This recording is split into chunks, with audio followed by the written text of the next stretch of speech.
Hola a todos, soy Miguel y bienvenidos a mi canal de YouTube, donde hablo sobre opiniones, reseñas y resúmenes de libros que he leído y me gustaría recomendarles a ustedes. El día de hoy vamos a hablar sobre un dios apócrifo. Bueno, como tal, vamos a hablar sobre el regreso de Quetzalcóatl de Juan Miguel Zunzunegui. Nomás para recordar al autor, ya habíamos hablado de él en los mitos que nos dieron traumas.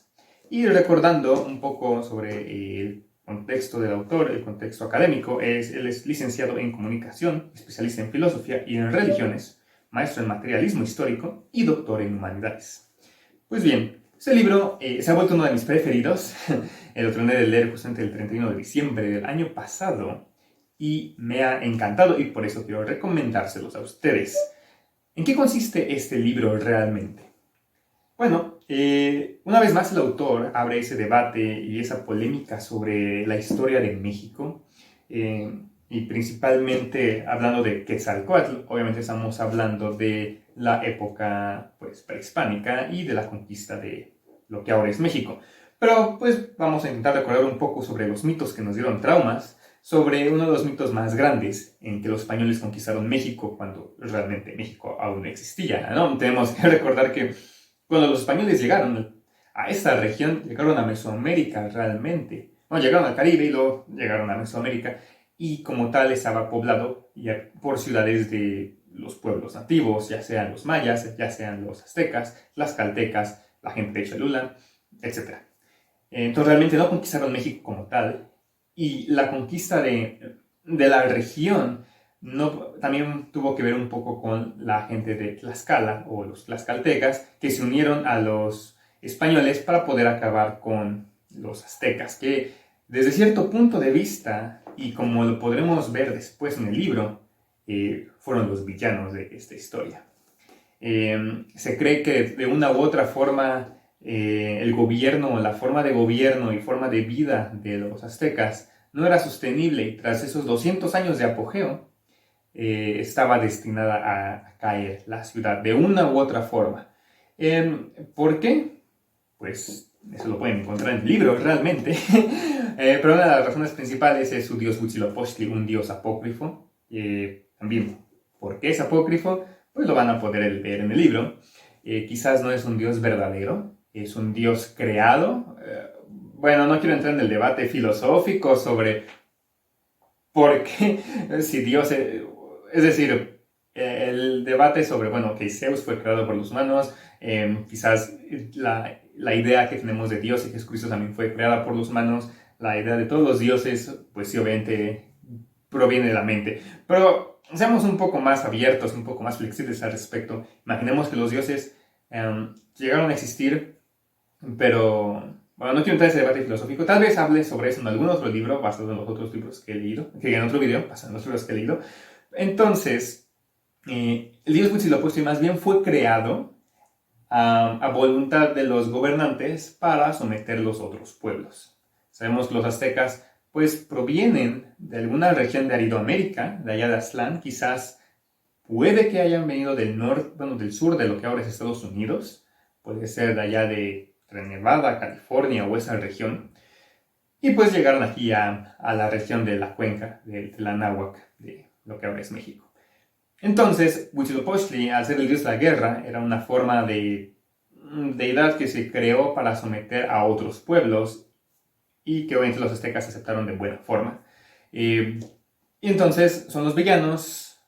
Aquí nada más para recordar un poco sobre la historia de México, pues sabemos que los aztecas se dedicaban a sacrificios humanos, que se sacrificaba para ofrecer a Huitzilopochtli. Entonces, pero los humanos, ¿de dónde venían? Si no es que eran los capturados de los pueblos cercanos. Entonces, por eso es que se dice que eran los villanos, porque los aztecas no sacrificaban gente de su propio pueblo, en lugar de ir a capturar gente de otros pueblos, ¿no? ¿No será que su propio Dios quisiera sangre propia y no sangre de extranjeros? Bueno, no lo sabemos, pero eso es un poco de lo que se va a poder discernir o lo que el autor escribe en este libro. Y luego empieza a comparar cómo Quetzalcóatl es realmente el dios que fue opacado por Huitzilopochtli y por qué tiene que regresar. ¿Por qué Quetzalcóatl? ¿Por qué los españoles quizás sí eran una representación de Quetzalcóatl y vino a liberar esa región que tenía esa increíble cultura tolteca? Es decir, lo que conocemos de la cultura prehispánica tolteca sobre su historia, religión y mitología, cosmogonía, pues eso era realmente lo importante y lo hermoso hasta que llegaron los aztecas. O es lo que menciona el autor, ¿no? No les voy a dar más detalles al respecto, pero también el autor compara la historia, la caída y el regreso de Quetzalcóatl como lo mismo que pasó con Buda, lo mismo que pasó con Jesucristo. Es decir, son historias que son paralelas y como ya hemos visto en otros libros como de Joseph Campbell, por ejemplo, en el que compara los mitos de diferentes culturas y realmente son similares. Entonces, una vez más vemos esa similitud. El regreso de Quetzalcóatl, ¿cuándo será? Quizás ya regresó y no lo hemos visto, como dirían con el regreso de Jesucristo. Tal vez Jesucristo ya regresó, pero no tenemos nuestros corazones abiertos a esa luz. Esa es una parte un poco filosófica al respecto sobre esta mitología, sobre el regreso, pero obviamente compara esto con la historia y de lo que se vivió y lo que se sigue viviendo en México, ya que a modo de conclusión, el país ha estado siempre dividido y yo creo que es por lo que tenemos que luchar. Si hablamos un poco sobre la cuenca o la náhuatl, los aztecas siempre estuvieron peleados con la gente de Cholula, con los de Culhuacán, Azcapotzalco y Tlaxcaltecas. Llegaron los españoles y la mezcla o el mestizaje pues abrió nuevas divisiones o creó nuevas divisiones entre mestizos, criollos, indígenas, etc. Llegó obviamente la independencia, hubo liberales contra conservadores y pues también quienes eran los que realmente querían independizarse. No era que los propios indígenas quisieran independizarse como tal, sino que Miguel Hidalgo pues formaba parte de otra clase social y bueno, todo eso fue lo que fue ocurriendo. En la revolución hubo otras divisiones también políticas y a la fecha pues nos seguimos encontrando con un país dividido entre ideologías en lugar de intentar pues ser más unidos como país. Todo esto lo cuenta el autor en este libro, en este hermoso libro que pues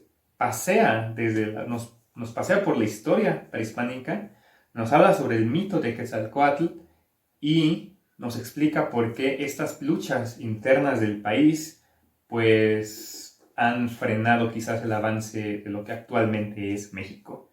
Por ende, se los recomiendo. Si alguna vez leyeron mi otra recomendación, Dioses y Héroes del México Antiguo, pues aquí también se habla un poco de Tlacaelel y sobre Quetzalcóatl, igual de cómo se habla acá. Entonces, pues es mi recomendación de este 2022 para que empiecen el año reflexionando un poco sobre nuestras raíces, si es que así lo queremos ver, y recordando que nuestras raíces realmente vienen tanto de España como de lo que era Mesoamérica. Muchas gracias por ver este video y nos vemos a la siguiente recomendación. Hasta la próxima.